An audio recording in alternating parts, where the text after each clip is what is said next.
Welcome to Indus officers academy Hyderabad. आज जो हमारा सब्जेक्ट है वो आईआर है, इंटरनेशनल रिलेशंस पेपर 1। और आईआर में जो आज हम टॉपिक डिस्कस करेंगे वो रियलिज्म है। और जो रियलिज्म का स्टैंड है वो क्लासिकल रियलिज्म आज हम डिस्कस करेंगे।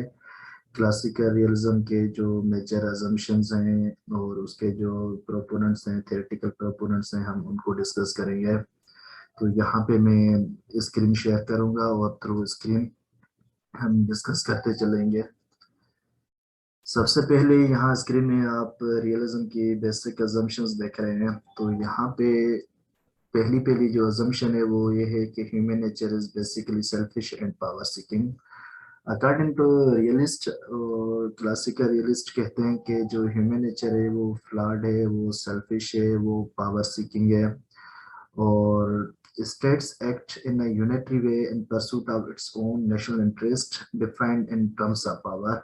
States act in a unitary way in pursuit of its own national interest defined in terms of power. अब जो states हैं अकॉर्डिंग टू रियलिस्ट वो यूनिटरी वे में एक्ट कर रही हैं अपनी नेशनल इंटरेस्ट को अचीव करने के लिए। और अकॉर्डिंग टू रियलिस्ट जो नेशनल इंटरेस्ट है वो डिफाइन होती है in terms of power. National interest को रियलिस्ट डिफाइन करते हैं इन टर्म्स ऑफ पावर। और international system is anarchic. International system जो है वो अनार्किक है। इंटरनेशनल सिस्टम अनार्किक है, इससे मुराद ये है कि कोई भी सेंट्रल अथॉरिटी नहीं है, कोई भी लॉ नहीं है, या कोई ऐसी अथॉरिटी जो किसी और स्टेट का बिहेवियर रेगुलेट करे। तो एब्सेंस ऑफ सेंट्रल अथॉरिटी है, एक लॉलेसनेस है, लॉ ऑफ जंगल है, where there is no central authority to regulate the conduct of other states. ठीक है, तो इंटरनेशनल सिस्टम का रियलिस्ट के मुताबिक जो इंटरनेशनल सिस्टम है वो अनार्किक है, वहाँ पे सेंट्रल अथॉरिटी नहीं है। तो ऐसी सिचुएशन में स्टेट्स को सरवाइव करना है और स्टेट्स को सरवाइव करने के लिए सेल्फ हेल्प का सहारा लेना है। To survive in the anarchic system states rely on self help. अब जो अनार्किक इंटरनेशनल सिस्टम है उसमें स्टेट्स को सरवाइव करने के लिए सेल्फ हेल्प की जरूरत है। तो सेल्फ हेल्प में स्टेट क्या करती है? State augments its security by increasing its domestic capacities, strengthening its economic prowess, and forming alliances with other states based on similar interest. अब सेल्फ हेल्प में स्टेट्स क्या कर रही हैं? एक तो अपनी सिक्योरिटी को वो बढ़ा रही हैं। तो यहाँ पे तीन मैकेनिज्म इन्होंने दिए हुए हैं। या तो वो अपनी डोमेस्टिक कैपेसिटीज को एनहेंस करेंगे, या अपने इकोनॉमिक प्रोग्रेस को इकोनॉमिकली वो वाइबल बन जाएंगे, और लास्टली जो है वो फार्मिंग अलायंसेस है। फार्मिंग अलायंसेस मींस ये है कि जो स्टेट जिनके साथ उनकी इंटरेस्ट कन्वर्ज करेगी उनके साथ वो अलायंस बनाएंगे। तो ये सर्वाइवल है। ठीक है, सर्वाइवल सर्वाइवल के लिए स्टेट्स जो हैं वो सेल्फ हेल्प पे डिपेंड करते हैं, और सेल्फ हेल्प के तहत वो डोमेस्टिक कैपेसिटीज को बढ़ा रही हैं, अपनी इकोनॉमिक जो प्रोग्रेस है उसको स्ट्रेंथन कर रही हैं, और अलायंस फार्म कर रही हैं। अलायंस उन स्टेट्स के साथ फार्म कर रही हैं जिनके साथ उनकी इंटरेस्ट कन्वर्ज हो रही हैं। और हम देखेंगे कि security dilemma is a situation in which actions taken by one state to augment its security are perceived by another state in a negative way. In other words, one state's security is another state's insecurity. अब यहाँ पे जो security dilemma तब create होती है, हमने कहा कि जो इंटरनेशनल सिस्टम है वो अनार्किक है, वहाँ पे लॉलेसनेस है। ठीक है, कोई भी सेंट्रल अथॉरिटी नहीं है जो किसी और स्टेट का बिहेवियर रेगुलेट करे। तो इस अनार्किक इंटरनेशनल सिस्टम में जो स्टेट्स हैं वो सेल्फ हेल्प पे रिलाई करती हैं। सेल्फ हेल्प में वो डोमेस्टिकली भी अपनी कैपेसिटीज को बढ़ा रही हैं, और अपने इकोनॉमिक प्रोग्रेस को भी आगमेंट कर रही हैं, और अलायंस भी कर रही हैं। दूसरी जिनके साथ फार्मर रिलेशंस हैं स्टेट्स का, उनके साथ अलायंसेस कर रहे हैं। तो अब इससे क्या होता है कि सिक्योरिटी डायलेमा क्रिएट हो जाती है। अब एक स्टेट है जो अपने डिफेंस के लिए, अपने सेल्फ डिफेंस के लिए अपने आप को, अपनी सिक्योरिटी को, अपनी सिक्योरिटी जो पैराडाइम है उसको स्ट्रेंथन कर रही है, पर जो नेबरिंग स्टेट है, ठीक है, वो समझ रही है कि ये जो स्टेट अपने आप को मजबूत कर रही है ये एक्चुअली इसको थ्रेट कर रही है। इसको हम सिक्योरिटी डायलेमा कहते हैं। तो सिक्योरिटी डायलेमा क्या है? In simple word, one state security is another state's insecurity. If you are secure, then certainly I am insecure. तो डेफिनेटली जो सेल्फ हेल्प मैकेनिज्म था उसके तहत स्टेट ने अपने इंटरनली अपने आप को मजबूत किया, एक्सटर्नली भी एक अलायंस किया दूसरी और स्टेट के साथ। तो नेबरिंग स्टेट थी, तो उसने कहा कि ये जो इसका अलायंस है या इसकी जो इसका जो मिलिट्री बिल्डअप है वो इसको टारगेट कर रहा है, तो इससे सिक्योरिटी डायलेमा क्रिएट हुई। उसमें एक स्टेट सिक्योर है तो दूसरी स्टेट इनसिक्योर है। तो अब इस सिचुएशन से निपटने के लिए, इस सिचुएशन को रिजॉल्व करने के लिए बैलेंस ऑफ पावर का कॉन्सेप्ट आ जाता है। The policy of a state to protect itself against another state, matching its power against the power of the other state. अब यहाँ पे जो बैलेंस ऑफ पावर का कॉन्सेप्ट है कि फॉर एग्जांपल एक स्टेट है, उसके बाद उसके पास 10 न्यूक्लियर वेपन्स हैं और दूसरी स्टेट है उसके पास 5 न्यूक्लियर वेपन्स है। तो इससे क्या होगा कि एक स्टेट जो है वो इनसिक्योर फील करेगी, सिक्योरिटी डायलेमा क्रिएट हो जाएगा। तो जिसके पास वेपन्स कम है वो अपने आप को बिल्डअप करेगी, मिलिट्रीली बिल्डअप करेगी, और उसी जितने उसके अपोनेंट के पास वेपन्स हैं उतने वेपन्स ये खुद अक्वायर करेगी, और एज अ रिजल्ट जो है बैलेंस ऑफ पावर मेंटेन होगा। और बैलेंस ऑफ पावर जब मेंटेन होगा तो ये सिक्योरिटी डायलेमा खत्म हो जाएगी। और जब ये बैलेंस ऑफ पावर डिस्टर्ब होगा तो वार के चांसेस बढ़ जाते हैं। तो हम फिर से जो बेसिक अजम्पशंस हैं रियलिज्म के उनको फिर से डिस्कस करते हैं।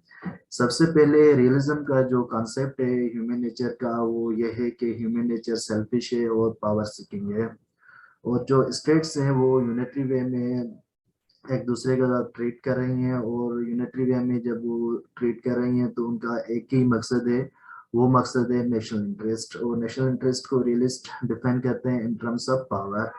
और इंटरनेशनल सिस्टम का जो कॉन्सेप्ट है रियलिस्ट का वो ये है कि इंटरनेशनल सिस्टम अनार्किक है, वहाँ पे कोई भी सेंट्रल अथॉरिटी नहीं है किसी और स्टेट का बिहेवियर रेगुलेट करने के लिए। तो उस अनार्किक सिचुएशन में स्टेट को सरवाइव करना है, और सर्वाइवल के लिए सेल्फ हेल्प की जरूरत है। सेल्फ हेल्प के तहत स्टेट क्या करती है कि अपने डोमेस्टिक कैपेसिटीज को बढ़ाती हैं, अपने इकोनॉमी को वाइब्रेंट बनाती हैं, और फॉर्मल फॉरेन अलायंसेस कहते हैं जो एक्सटर्नली अपने आप को मजबूत करती है। उन स्टेट्स के साथ अलायंस करती हैं जिनके साथ इनकी इंटरेस्ट कन्वर्ज हो रही हैं। अब जब ये सेल्फ हेल्प के तहत स्टेट अपने आप को मजबूत कर रही है तो जो दूसरी नेबरिंग स्टेट है वो अपने आप को थ्रेटनिंग फील करती है, थ्रेट परसेप्शन डेवलप होती है उसके पर्सपेक्टिव में। तो इससे सिक्योरिटी डायलेमा क्रिएट होता है। Security dilemma in simple words क्या है? If you are secure then I am insecure, your security is my insecurity. तो इस सिक्योरिटी डायलेमा को मैनेज करने के लिए बैलेंस ऑफ पावर का कॉन्सेप्ट है। बैलेंस ऑफ पावर ये है कि आप इक्वली पावरफुल हैं, जो आपका अपोनेंट है उसके। अगर बैलेंस ऑफ पावर डिस्टर्ब होगा तो देयर आर चांसेस के वार लग सकती है। और यूरोप में 19th सेंचुरी में जब बैलेंस ऑफ पावर डिस्टर्ब हुआ तो वहाँ पे भी वार लगी थी। तो बैलेंस ऑफ पावर के थ्रू ये इनसिक्योरिटी को, सिक्योरिटी डायलेमा को मैनेज करते हैं। ये रियलिज्म की बेसिक अजम्पशंस हैं। और नेक्स्ट स्लाइड पे हम जो थियोरेटिकल प्रोपोनेंट्स हैं रियलिज्म के उनको हम डिस्कस करेंगे।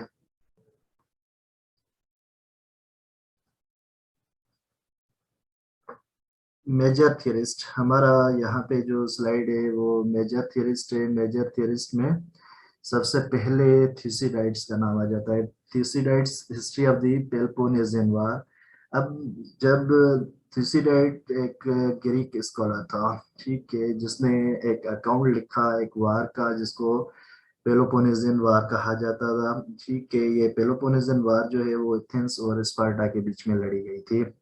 अब यहाँ पे इस अकाउंट में रियलिज्म की कुछ अजम्पशंस ड्राइव होती हैं उस पेलोपोनेशियन वार जो थ्यूसिडाइड्स ने लिखा था। अब सबसे पहले जो अजम्पशन ड्राइव हो रही है थ्यूसिडाइड की इस अकाउंट से, इस वार के अकाउंट से, वो ये है कि the state is the principal actor in war and in politics in general. तो सबसे पहले जो स्टेट है वो प्रिंसिपल एक्टर है, स्टेट सुप्रीम एक्टर है, स्टेट प्रिंसिपल एक्टर है, वार में भी और पॉलिटिक्स में भी जनरली, वार में पर्टिकुलरली और पॉलिटिक्स में जनरली स्टेट प्रिंसिपल एक्टर है। और दूसरी जो अजम्पशन हमें थ्यूसिडाइड्स के अकाउंट से मिलती है वो ये है कि स्टेट जो है यूनिटरी एक्टर है। State is assume to be a unitary actor, state को हमेशा हमें हमने यूनिटरी एक्टर अज्यूम करना है, और ये भी रियलिज्म की अजम्पशन है कि स्टेट जो है वो यूनिटरी एक्टर है। जैसे हमने प्रीवियस सिलेबस में पढ़ा कि स्टेट जो एक्ट है यूनिटरी वे में एक्ट करती है in order to pursue its national interest that was defined in terms of power. तो decision makers acting in the name of the state are assumed to be rational actors. अब जो decision makers हैं जो state के नाम पे power authority utilise कर रहे हैं उनको रैशनल समझा जा रहा है। वो रैशनल हैं, वो ऐसे डिसीजंस लेंगे जिससे पावर एनहेंस होगा, स्टेट को नुकसान नहीं होगा बल्कि फायदा होगा। तो रैशनल डिसीजन मेकिंग जो भी होगी वो रैशनलिटी पे बेस करेगी।